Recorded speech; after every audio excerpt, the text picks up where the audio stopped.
És que a Catalunya, malauradament, hem passat del govern dels millors al govern dels kamikazes.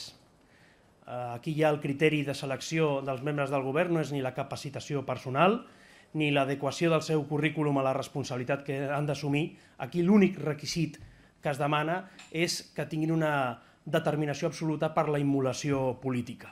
L'espectacle és absolutament lamentable, però quan pensàvem que ja no es podia superar, doncs hem assistit a l'episodi de major estultícia i degradació de la política catalana, que sense cap mena de dubte és el nomenament del senyor Pere Soler com a director dels Mossos. Un senyor, el senyor Pere Soler, que en el seu Twitter, entre d'altres perles, només selecciono 3, és capaç d'escriure que els espanyols em feu pena, que no parlo de zombis espanyols o que Susana Díaz es passa amb el rebujito.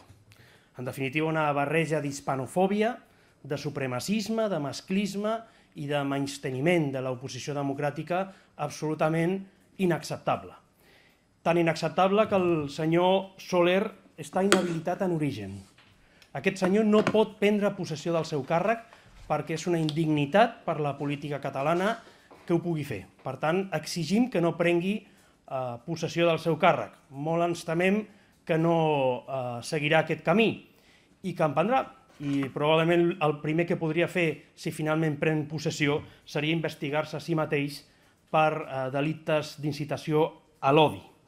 El seu nomenament ens avergonyeix com a catalans i ho traslladem amb tota fermesa. És absolutament inacceptable i definitivament el govern de Catalunya no podia caure més baix amb un nomenament d'aquestes característiques.